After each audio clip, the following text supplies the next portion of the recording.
Fog hung heavy over the English Channel like a wet blanket that December morning in 1942.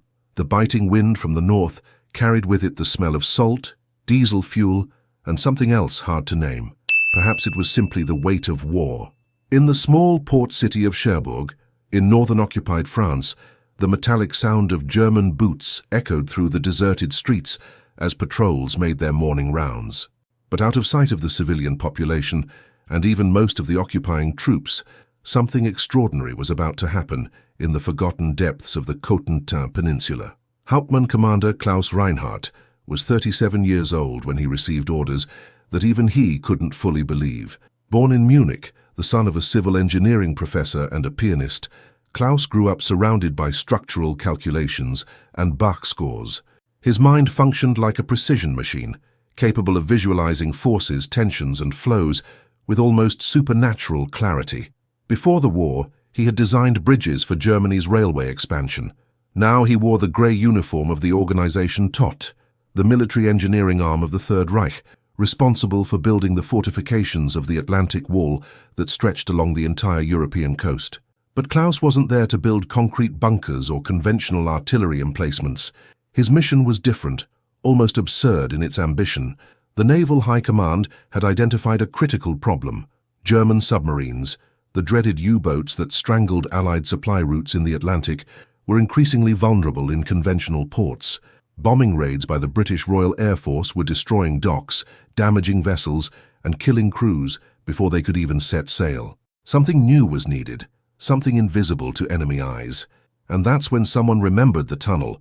Decades earlier, in the late 19th century, French engineers had begun construction of an ambitious railway tunnel that would cut through the base of the Cotentin Peninsula, connecting two bays and drastically reducing freight transport times between northern ports. The project was technically audacious, over 2 kilometers long, carved through limestone and shale with complex ventilation and drainage systems. But World War I halted construction. The money ran out. The machinery was abandoned, and slowly, year after year, the sea found its way through unsealed fissures and fault lines. The tunnel flooded. When Klaus first descended into the tunnel's southern entrance, accompanied by 2 Kriegsmarine divers and an Austrian geologist named Werner, what he saw simultaneously fascinated and disturbed him. The stone opening, partially covered by wild vegetation and rotting wood debris, exuded a cold, damp air that seemed to come from another world. Werner held a flashlight and shone it into the darkness beyond the entrance. The light was quickly lost, swallowed by the black water that filled the tunnel like blood in a severed vein. "Impossible," Werner said, his voice echoing against the damp stone walls. "The tunnel is completely submerged. The hydrostatic pressure, the underground currents, the structural instability after decades of abandonment. Commander, with all due respect, this is a tomb, not a harbor." Klaus didn't answer immediately. He was calculating. His eyes roamed the walls, noting the marks of old tools, the rotting wooden beams that still supported sections of the ceiling, the rusted rails disappearing beneath the surface of the dark water. He thought about volumes, pumping rates, material resistance, fluid physics, and then something changed in his gaze. It wasn't enthusiasm exactly. Klaus was incapable of that superficial emotion. It was mathematical certainty. "We're not going to drain the tunnel," he said finally, his voice calm and deliberate. "We're going to use it exactly as it is." Werner turned to face him, confused. "How are you?" "Captain, it's impossible to operate submarines in a flooded tunnel with no access, no light, no docking systems." "It's not impossible," Klaus interrupted. "It's just difficult, and difficulty is exactly what will protect us." For the next few days, Klaus locked himself in a makeshift office in a reclaimed house near the port of Cherbourg.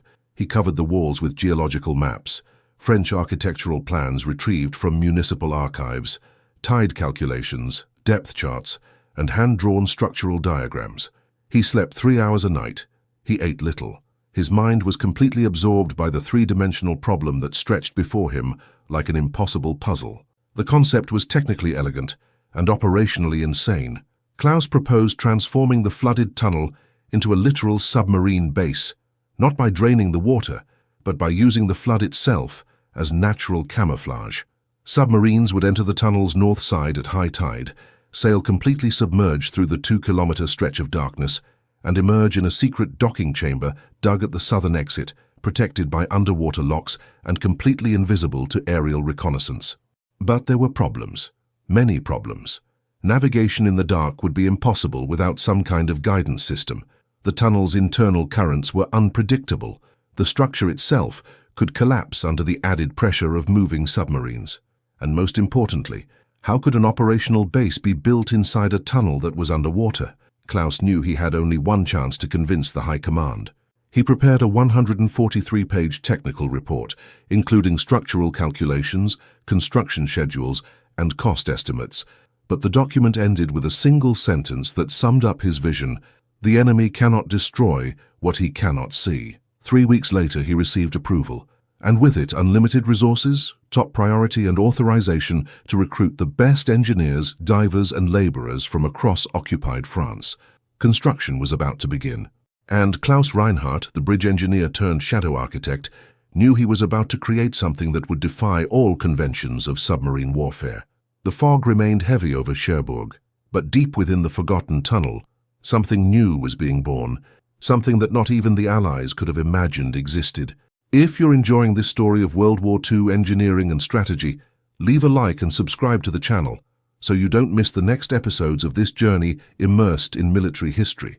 The first challenge was simple to state and nearly impossible to solve: how to map 2 kilometers of completely submerged tunnel without draining the water protecting it. Klaus Reinhardt spent the first weeks of January 1943 coordinating teams of requisitioned German and French divers. Each man descended with safety lines, sealed flashlights and special clipboards for underwater note-taking. The water was freezing, between 4 and 6 degrees Celsius, and visibility rarely exceeded 2 meters. It was like exploring the inside of a dead organism. Divers reported the same nightmare over and over: absolute darkness, the unsettling silence broken only by the sound of their own breathing, the constant feeling of disorientation.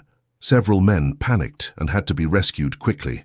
A French diver named Henri Beaumont described the experience as swimming through oblivion. But slowly, dive after dive, a 3-dimensional map began to emerge. The tunnel was uneven.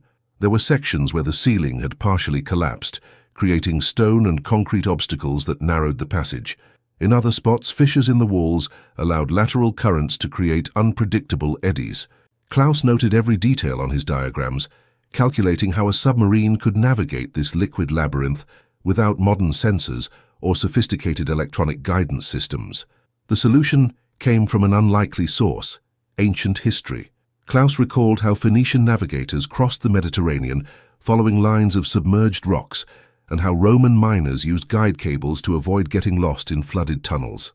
He proposed installing a system of tensioned steel cables that would run the entire length of the tunnel, attached to metal rings embedded in the side walls every 20 meters. Submarines would follow the cables by feel. Crewmen in the conning tower would use special hooks to maintain physical contact with the guide, navigating slowly through the darkness. Werner, the Austrian geologist, was initially skeptical. What if the cable breaks? What if a submarine veers off course and crashes into the walls? Then we'll train until that doesn't happen, Klaus replied flatly. War doesn't forgive improvisation, only precision. While the diving teams installed the guide cable system, Klaus turned his attention to the second major problem: the docking chamber.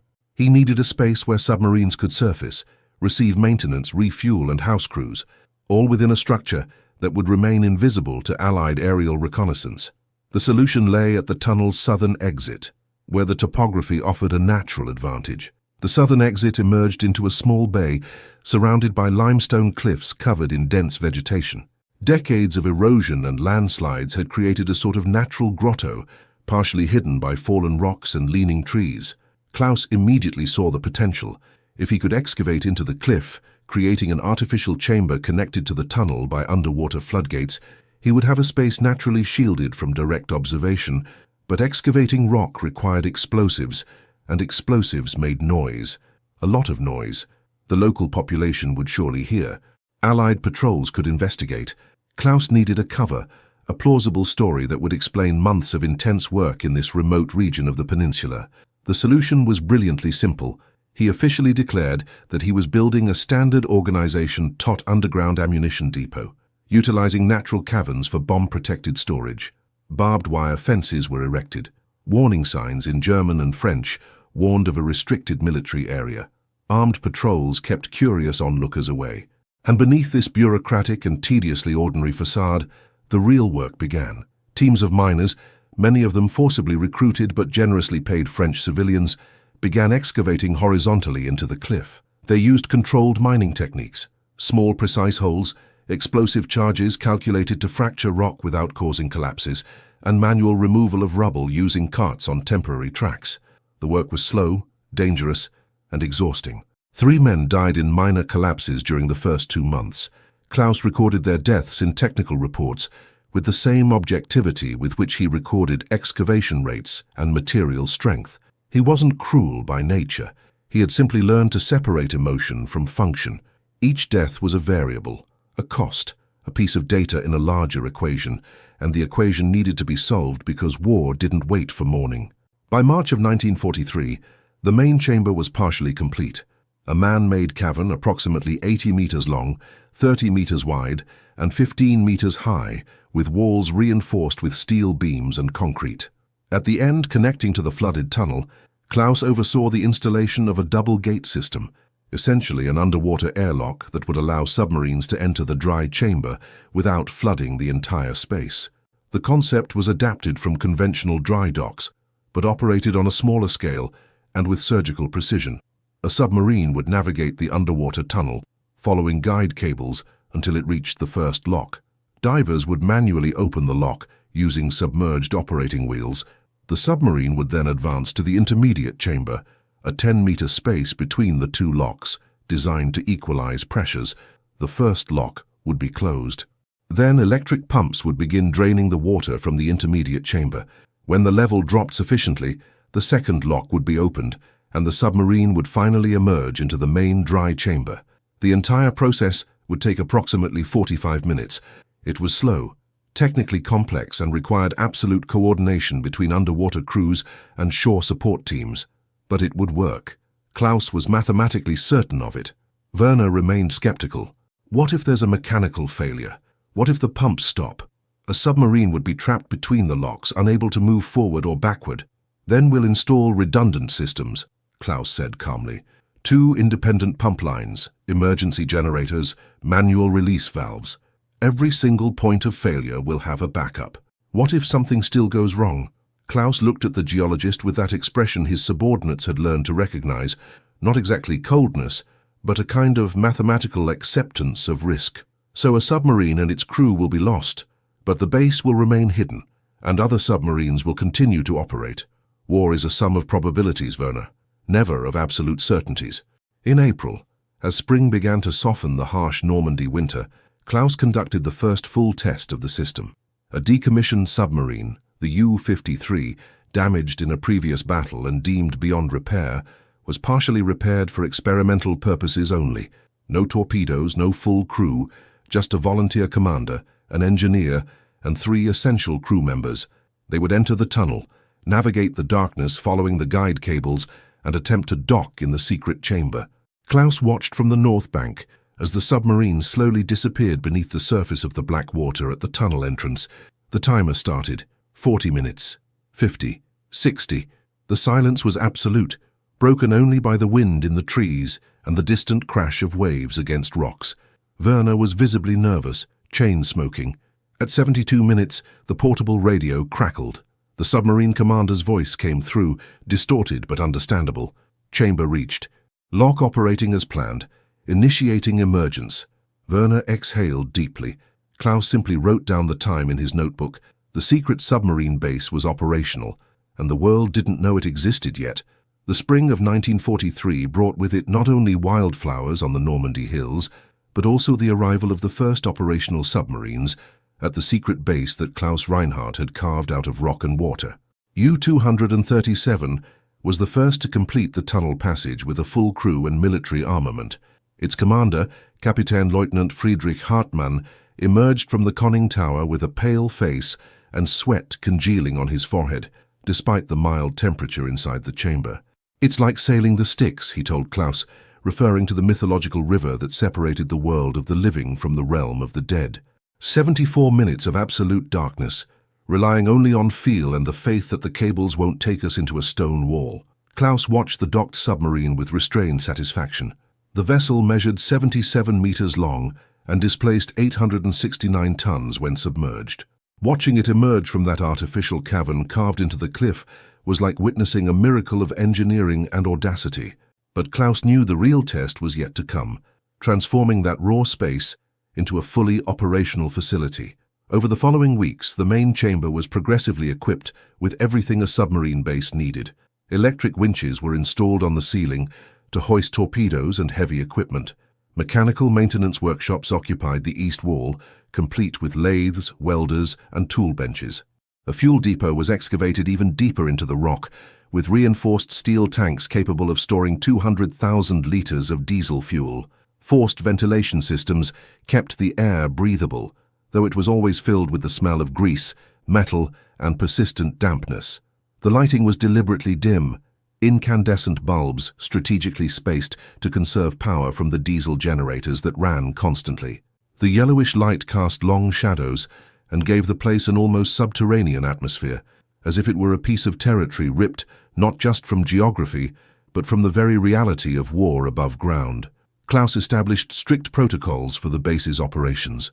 Only 3 submarines could occupy the chamber simultaneously to avoid congestion and ensure safe maneuvering. Each vessel would spend a maximum of 72 hours at the base, enough time for refueling, basic maintenance and crew rest, but not enough to create routine or complacency. Warfare required constant movement, and Klaus understood that static bases eventually became targets. But there was a growing problem that even their mathematical precision could not ignore: the human factor. The submarine crews operating from the secret base began to develop peculiar superstitions and psychological tensions. The journey through the flooded tunnel, repeated with each mission, frayed nerves in ways that open combat could not. Some crew members reported recurring nightmares about being trapped forever in the watery darkness. Others developed sudden phobias of confined spaces, ironic for men who lived inside submerged steel cylinders. Klaus was forced to acknowledge an uncomfortable truth. Structural engineering could be calculated, but human engineering was unpredictable. He established a rotation system that limited the number of times each crew traversed the tunnel, alternating with periods on a conventional basis. It wasn't ideal operationally, but it was necessary to maintain the men's psychological effectiveness. By June 1943, the base was fully operational. 4 submarines had secretly used the facility, conducting patrols in the English Channel and returning without Allied forces suspecting the existence of this invisible base. Klaus began receiving discreet recognition from the Naval High Command. There were no medals or ceremonies. The very existence of the base was classified at the highest level, but official letters arrived praising his creative solution to critical logistical challenges. However, Klaus felt no sense of triumph. He felt only a growing awareness of vulnerability. The base's security depended entirely on absolute secrecy, and secrecy was a commodity that depreciated over time. Every person who knew of the tunnel's existence, French workers, submarine crews, administrative officers, was a potential source of information leaks. Klaus knew the French resistance was active in the region. He knew Allied spies operated in Cherbourg, and he knew that eventually, inevitably, someone would talk. Werner, who had remained as a technical consultant, shared the concern. "We should eliminate the civilian construction workers," he suggested one evening as they reviewed maintenance reports in the main chamber. "It's an unacceptable safety risk." Klaus looked at the geologist with an expression that mixed weariness and something close to revulsion. "No. Commander, with all due respect, we cannot—" "I said no." Klaus's voice was low but firm as steel. "We've crossed enough lines building this. I won't add administrative assassination to the list. If the base is compromised, it will be through operational failure, not my moral cowardice." Werner didn't press the point. There was something about Klaus's sudden stiffness that made argument impossible. But the paranoia was not unfounded. In August, German intelligence agents captured a member of the French resistance who had fragmentary information about unusual submarine activity off the Cotentin Peninsula. The details were sketchy. The man knew something was happening, but not exactly what. He was interrogated extensively and eventually executed, but the incident served as a grim warning. Klaus responded by stepping up security measures. Patrols were doubled around the base area. Stricter curfews were imposed on the local civilian population, and he himself began spending more time personally overseeing every aspect of the operation, sleeping in a makeshift room inside the underwater chamber itself. It was during one of these lonely nights, surrounded by the constant hum of generators and the distant echo of water dripping somewhere deep in the rock, that Klaus had a disturbing thought. He had created something remarkable, perhaps even brilliant, but also profoundly unnatural. This base was a wound in the geography, a space forcibly ripped from a tunnel that should have remained dead and forgotten. And wounds, Klaus knew from basic medical experience, eventually became infected. He pushed the thought away. There was no room for philosophy in war, only for calculation, execution, and survival. In September, the news Klaus had secretly feared and hoped for arrived. High Command had ordered the base's expansion. Operational success had convinced military leaders that the concept could be replicated.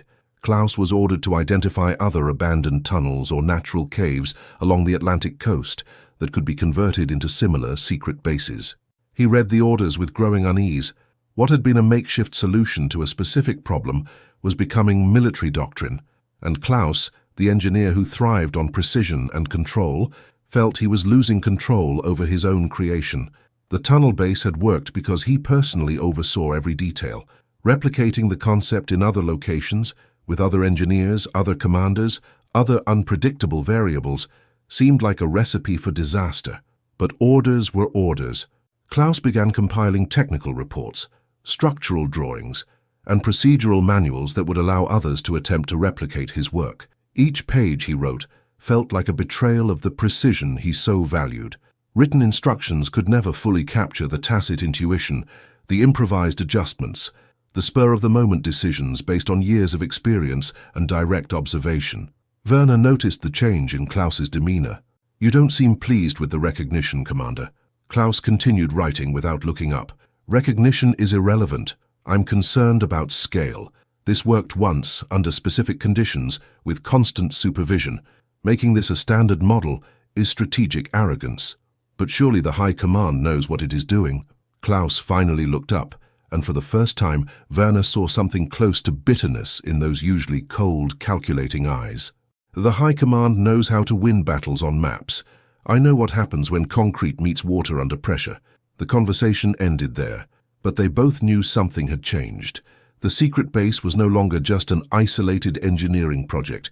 It was becoming part of something larger, more ambitious and potentially more fragile. And Klaus Reinhardt, the man who had transformed a forgotten tunnel into a weapon of war, was beginning to question whether he had created a tactical advantage or simply an elaborate illusion of control. The autumn of 1943 arrived in Normandy, with heavy rains and winds that lashed the coast with renewed violence. Klaus Reinhardt watched from the base's camouflaged entrance as grey waves crashed against the cliffs, sending clouds of salty spray that the wind carried inland. There was something prophetic about the storm, as if nature itself were warning of impending changes that not even the most precise engineering could control. The expansion ordered by the High Command had begun. 3 new sites were identified along the Atlantic coast, an abandoned tunnel near Brest, a series of natural caves in Saint-Nazaire, and an ancient, partially submerged Roman aqueduct near La Rochelle. Klaus was assigned as a technical consultant for all projects, which meant constant travel, exhaustive inspections, and endless reports. But the more he saw other engineers attempt to replicate his work, the more his apprehension grew. In Brest, the engineer in charge had ignored hydrostatic pressure calculations and insisted on lighter gates to save steel. Klaus predicted structural collapse within 6 months. In Saint-Nazaire, the chosen natural caverns had microscopic cracks in the walls that would allow slow but steady seawater infiltration, eventually corroding any installed metal equipment. In La Rochelle, the ancient Roman structure simply couldn't support the weight of modern submarines without massive reinforcements that would make the project economically unfeasible. Klaus documented all these failures in meticulous technical reports, each concluding with recommendations for extreme caution or project cancellation. But war had its own logic, and military logic rarely coincided with structural logic. The projects continued.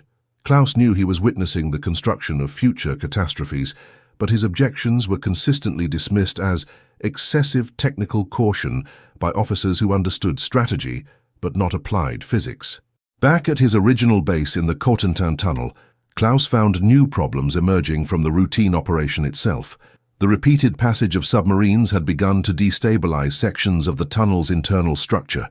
Vibrations from the diesel engines, turbulence from water displaced by the hulls, and the inevitable small collisions with the walls during blind navigation were causing microfractures in the limestone. Nothing catastrophic yet, but Klaus recognized the signs. The structure was tiring, like a muscle used beyond its capacity for recovery. He ordered additional reinforcements, more steel beams driven into critical sections, concrete injections into identified cracks, and a reduction in the frequency of submarine traffic. But each corrective measure only masked the fundamental problem.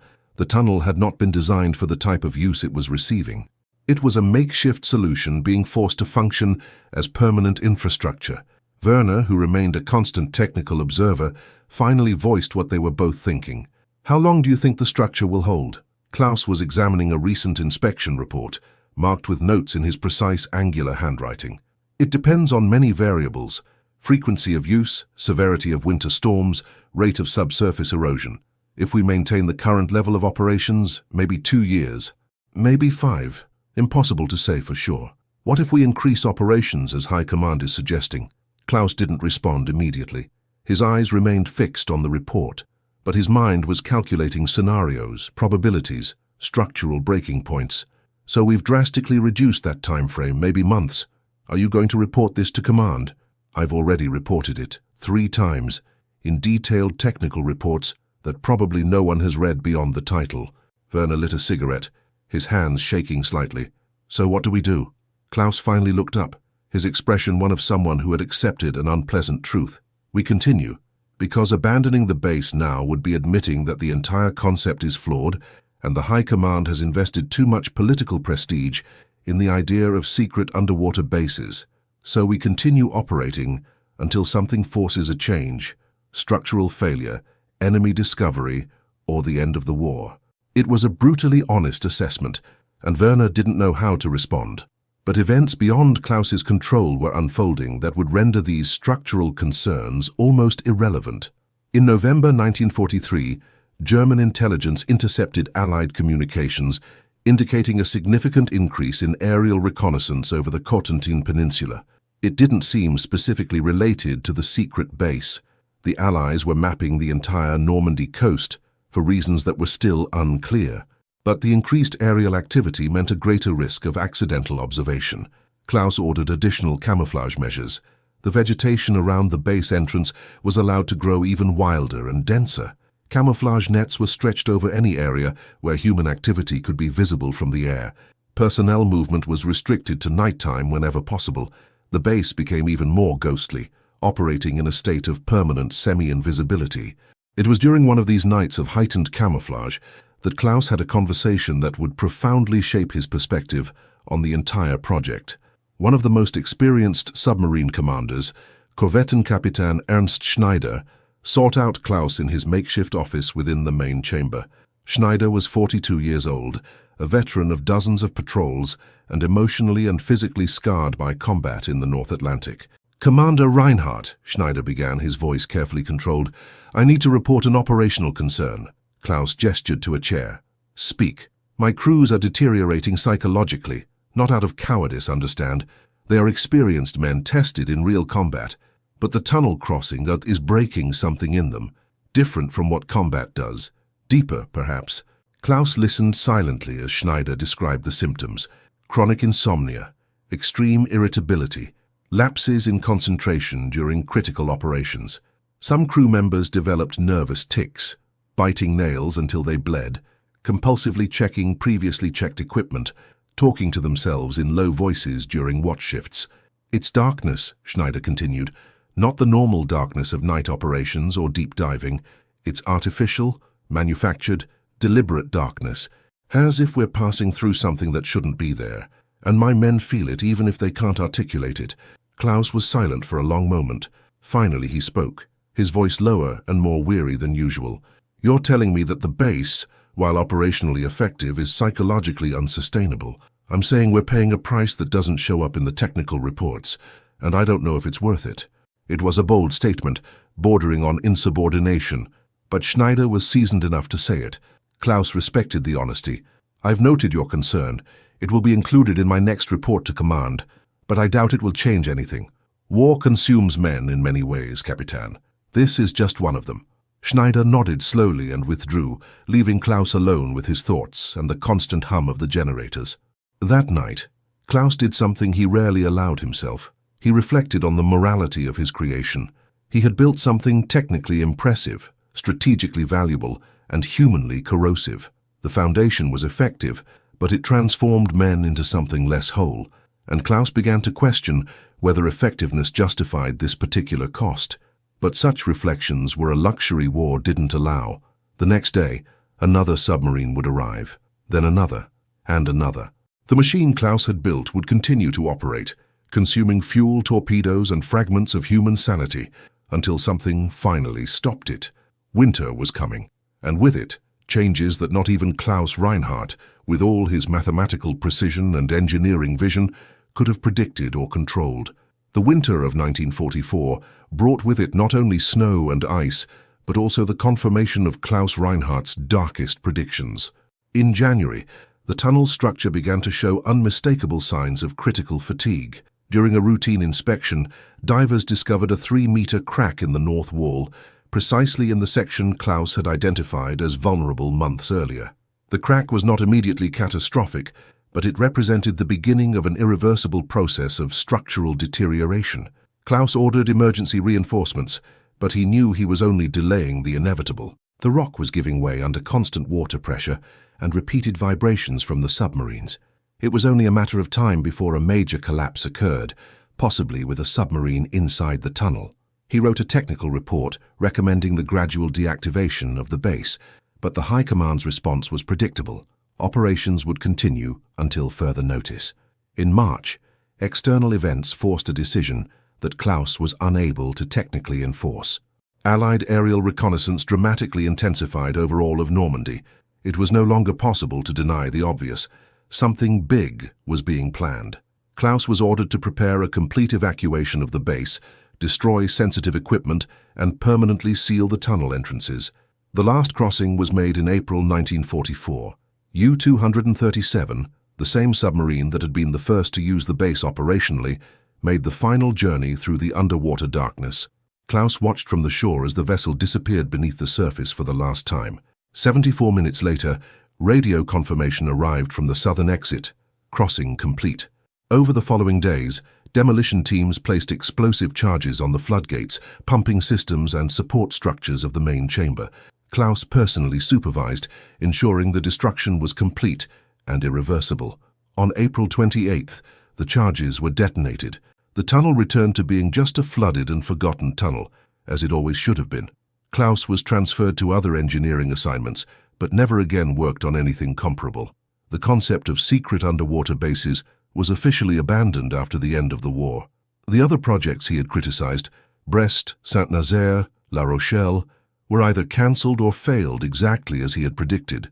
Decades later, in declassified documents, military historians would find scattered references to Project Atlantis or Operation Tunnel, but full details remained fragmentary. Most of those involved never spoke publicly about what happened deep within that Normandy tunnel. Klaus Reinhardt survived the war and returned to civil engineering, designing bridges again. He died in 1978 at the age of 72, without ever publishing memoirs or giving interviews about his work during the conflict. Among his personal papers, found after his death, was only one handwritten note. Some things work not because they are right, but because no one realizes they are impossible. The secret submarine base in the flooded tunnel remains one of the most audacious and least known military engineering experiments of World War II. A silent testament to the fact that, in times of dire need, the line between genius and madness becomes dangerously thin. If this story of extraordinary engineering and the limits of human innovation in wartime resonated with you, subscribe to the channel to learn more about forgotten episodes of military history. Let us know in the comments what you thought of this journey into the depths of World War II.